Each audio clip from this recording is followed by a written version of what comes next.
Hello guys, shmogurts here and welcome to a TF2 video. Now this won't be gameplay, but if some facts about me and this game. This is my favourite game. This is basically what kind of starts me off in FPSs, but not really. It's the first Valve game I ever played, but yeah, so in this video I'll be kind of showing you some good loadouts and loadouts that I use. Now these might not be the loadouts that you use, but these are just some ideas of loadouts. You know, if you do want, here are some loadouts. If you have no idea of how to get a good loadout or anything. So firstly, what I'm going to do is just show you my whole backpack. It's pretty messy. Yeah, it's quite a bit of stuff though.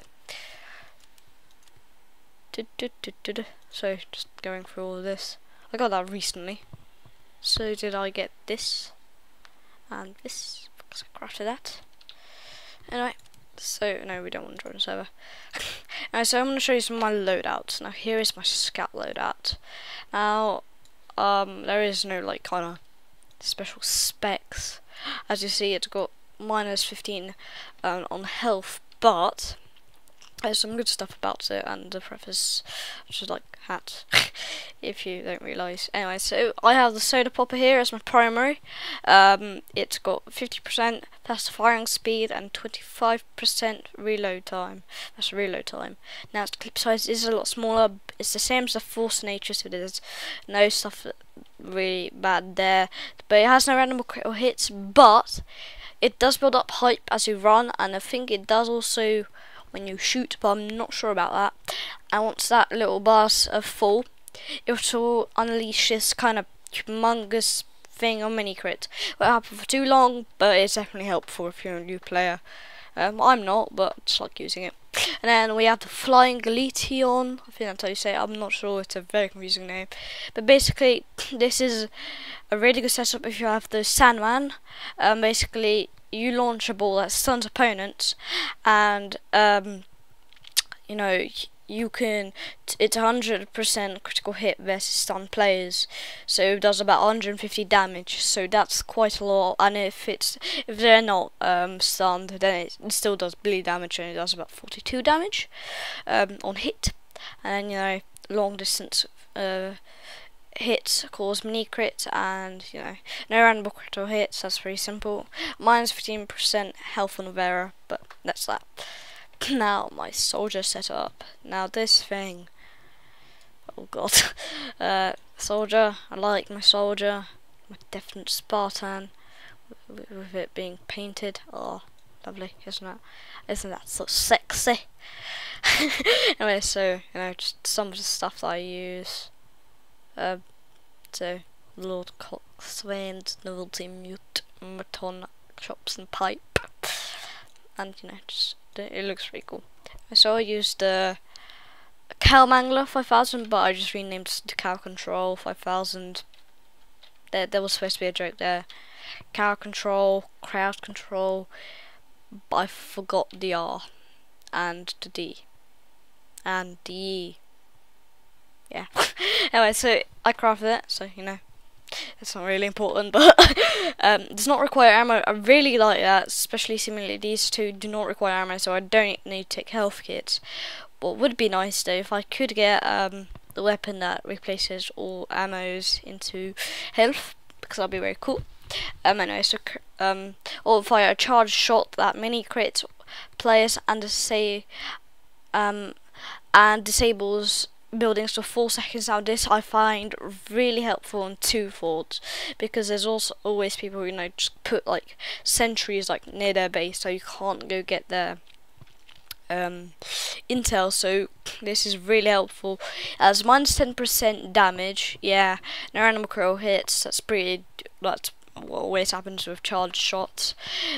It deals only 25% damage to buildings, not a lot, but then again you've got that little disable thing, which you will probably use a lot more, and cannot be crit boosted. So you know, if you've got a guy with a Critter Screeg or whatever, it won't help. It won't just do anything. Now the right Octaeus Bison. I don't know.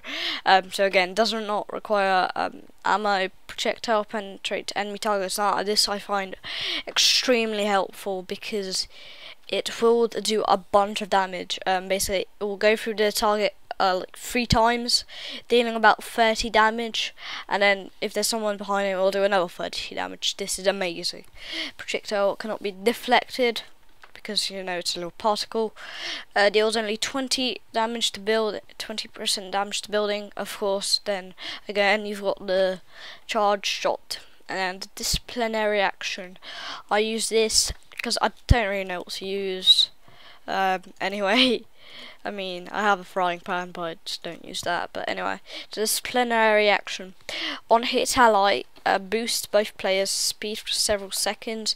It does have minus 25% damage penalty, but then again, on hit, it does sound pretty cool. It's such a good noise, I find. But, you know, that's that. Anyway, now my pyro. Oh, God, do I love this class. I have the connoisseur's cap, which I got recently, and as I said, you know, has my head case and all those stuffs. And that's just like, I don't know really why I call this class, but we're gonna kind of have a look more at the guns. So first primary is the philosophy, and then later I don't know. The gun is, there's some really hard to pronounce guns in here, so deal with it. It's not easy.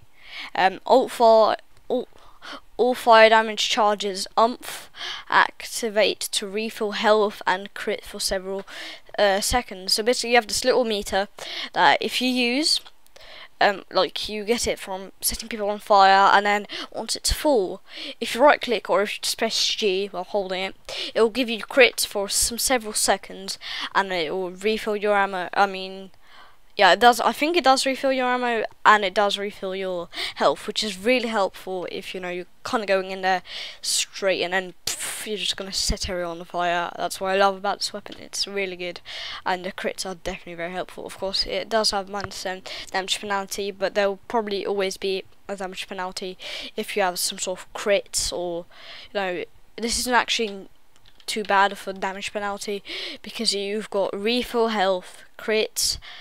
And I mean, yes, it does have a bar to fill up as well, so do remember that. No random critical hits, it's because again you've got the crits that you have to fill up. No air blast. I mean, the gun doesn't look like it's gonna give you air blast anyway, but so yeah, that's that.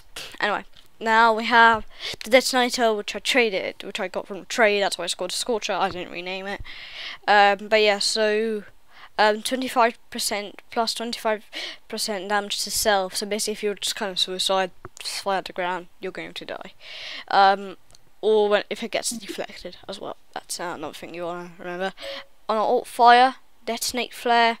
I guess that's if it's in mid shot. I've not tried that out yet though. I guess that's if it's going right past an enemy though. Anyway, now this is the neon annihilate. I can't say it, but I just call it electric mace because Josh has been talking to me way too much about Skyrim. There. Damage remove sappers. So basically, you can remove sappers. You don't have to be an NG always and remove your sappers, or remove a friendly sappers, shall I say? 100% critical hit versus wet players. This is really helpful in 2-4, especially if you have air blast, which I don't. But I mean, it still works if you have fire. They're still going to the water part. To just get rid of fire, you can just jump in there, go at them, they're going to die. No random critical hits, that's expected because you have to hit versus wet players, and 20% minus 25 damage versus players. Now again, this is kind of suspected because of the 100% critical hits and then the damage remove for sappers. That's right there. And then the demo man. Now I need to change this. It's because I was playing a different map. So this is my demo night setup. My demo night. I used the Alibaba's Rebooties plus 25% health on wearer, 100% increase in turning control while charging. Now this is really helpful for the demo man, especially if you're a demo knight. And I'll show you why. Basically, the setup was made for demo knight, especially with the pressure persuader. And then next I use this splatter screen, plus 20% fire damage resistance, plus 15% explosive damage resistance, can deal charged impact damage at any range, 70+% increase in charge impact damage, so that's pretty good on impact, and you get a lot of resistance. And then the lethal pressure persuader. Now here it's 100+% increase in charge recharge rate, and then all ammo collected becomes health. Now this is really good because ammo used to be really useless and you couldn't pick it up, and you know, for health, but now they fix that. Well, no, they haven't fixed that. They've just changed it onto a gun and no random hits, because then again, for all this splendor screw stuff. So you know, this is definitely helpful. This is a good demo knight class. You definitely, if you can get hands on this, this is probably the best demo knight class ever. Now you can change the addies, babbers, rebooties to the bootlegger. That doesn't make a difference. They still have the same thing. That's that. Now my heavy. Now the heavy, I've really don't have like a strong thing on. So I don't use heavy too much. But I'll still show you the heavy. So I have the Hulong heater. So it has sustained a ring of flames while deployed. So this basically helps against like scouts and spies coming near you. And it does those consume 6 ammo per second while deployed. So you definitely do want to use it well. But it's also helpful if you have like quite a few people around you on your medic. So your medic can stay really close to you all the time, and you know, you can just zoom through. Now the sandwich, of course, it just heals you up. It's really helpful, really handy. This is, I wouldn't say essential, but it's definitely helpful. Now I use the holiday punch. Now this weapon is, it's a fun weapon. It's more of like a kind of a fun weapon. You don't, it's like a toy weapon, I would say. A toy weapon, yeah, let's just say that.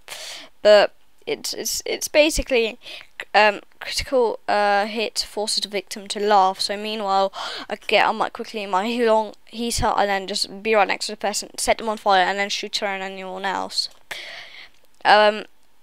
Always critical hit from behind. So you know, if you go behind someone, if you sneak up on them, they're going to be forced to laugh. On hit, force enemies, you know, to laugh, who are also wearing this item. So you know, if you have another heavy with the holiday punch, if you hit them, they will start laughing. Critical hits do no damage. It's because, you know, if you're the victim is forced to laugh. And there's just a little description I'll read. Be the life of the war party of these laughing, including, yeah, I'll say that. Punch mittens. NG. Now, if I could get my hands on a fronted justice, then this would be proper attack NG class, but I don't, so this is my setup. Now bear in mind, this is supposed to be more of a attack NG setup, but I'll show you 2 setups I use. Now I use the Thompson 6000 buys. As I said, if you do have friends hands on a fronted justice, you probably want to use that more. Anyway, so it does not require ammo, projectile cannot be deflected, on hit victim loses 10% medi gun charge, on hit victim loses 20% cloak. So what this is helpful for is, say you've got a heavy that's about to get charged by an Uber, you can quickly shoot it at the medic, and you know, this will take more time, and then you're very helpful to the team. And this really, and the victim loses 20% cloak. This is more to get rid of spies, because spies are a pain in the ass as an NG, so you want to get rid of them and stuff like that. Anyway, so let me read the description. Being an innovative handheld dashing use stay low capable of producing rapid pulses of high amplitude radiation in sufficient quantity as I emote my... Okay, no, fuck this. I'm bad at this, so I'm just gonna go into Wrangler. Anyway, the Wrangler, it's basically like take manual control of your sentry. There, that's basically all. That's literally everything. The Gunslinger, 25% health and Vera, no random critical hit, replaces a sentry with a fast building mini sentry. Now this is where more the part of attack NG comes in, because a mini sentry, it only takes 100 metal, builds super quick, and it will be like a mini, like a first level sentry with smaller range though.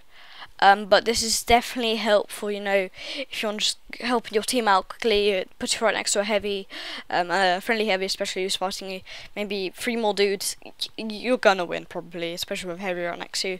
Now I'm gonna show you the other setup that I use. This uses the Southern Hospitality as the melee. On hit, bleed for 5 seconds, no random or critical hits, 20 minus fire damage from the vulnerability. I can't say it.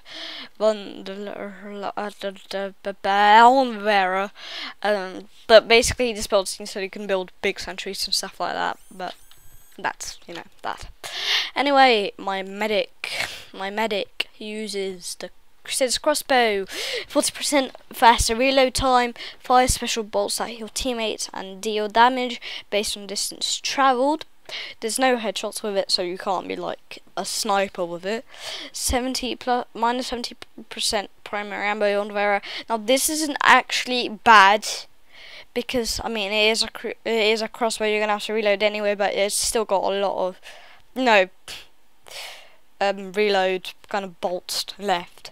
So really the only thing that's kind of bad about it is no headshots, when again you can't really be a sniper medic. Anyway, now the quick fix. Overcharge increases healing by 300% and grants immunity to movement impairing effects.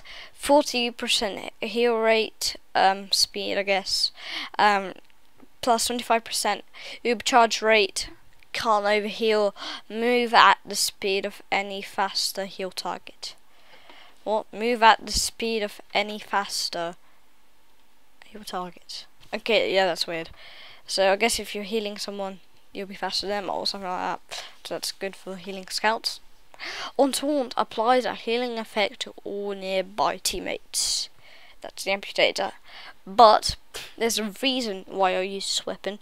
So that's not very helpful. But the Crusader's crossbow and the amputator, as a set bonus, 1% health regenerates per second on wearer. Now this is actually really helpful for many occasions. So that's that. I think the medic heals automatically, so this basically gives you quicker heals up, and it's definitely helpful. Now my sniper. Now on my sniper I do change out quite a bit, so just bear with me here. So I use the Huntsman, you know, it's basically like a Luxman. The cleanest carbine. On kill, 3 seconds off 100% critical chance, 20 minus clip size, 35% slower firing speed, no random critical hits. So basically if you kill someone, there, you know, it's basically like the normal SMG, but 1 kill, it will give you 3 seconds of a critical, which is really helpful if there's like quite a few guys coming in. So you know, with my Huntsman I can shoot them a couple times, then get my cleanest carbine out, finish off the target, and then just go mad with cleanest carbine.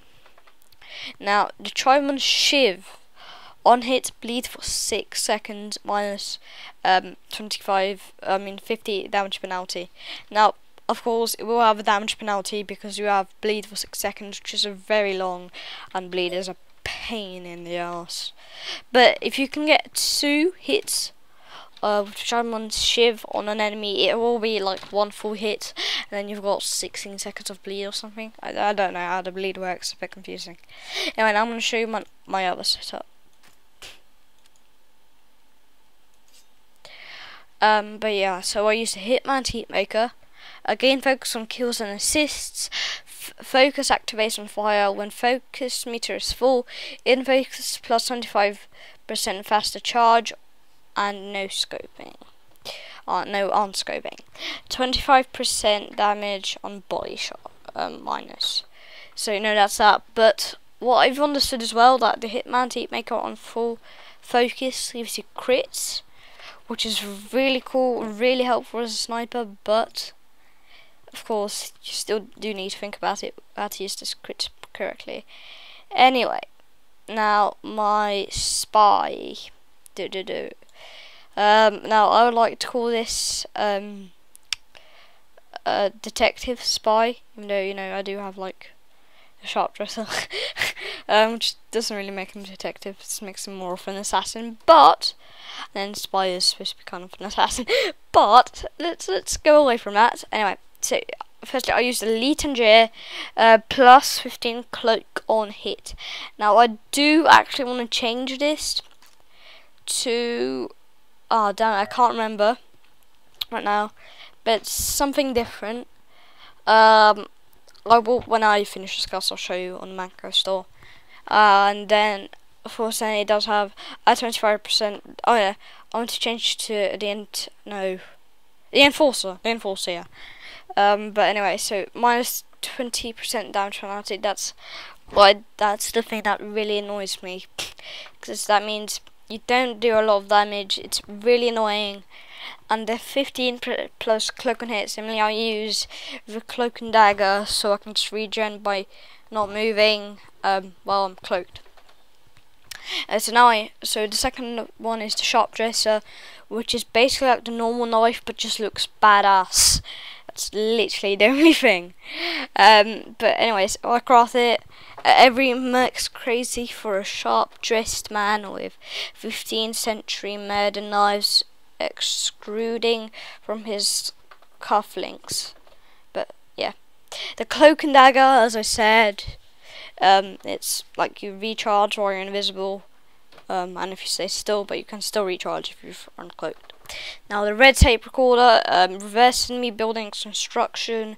Basically, this will take off all the metal in the building to lower down the building by level, and yeah, and then it'll just kind of destroy it. It takes a while though, but then again, it is supposed to be more of a troll kind of thing. But yeah, so that's all the classes. Now let me show you the Enforcer, the weapon I wanted for my spy. There it is. Plus 1 to 5% damage bonus while undisguised. Now this is pretty darn good. I like it. I want to get it, but I can't. But I don't know if you can build it. I'll check. But then 20% slower firing speed. Again, I think this is the same for Elite Engineer. No, but that's up. And the random critical hits, which is a bit of a pain in the ass, but then again you do have bonus damage, which, you know, is pretty good. Anyway guys, I hope you've enjoyed, and I hope some of these setups you do use and they help you. And yeah, hope you enjoyed, and bye bye.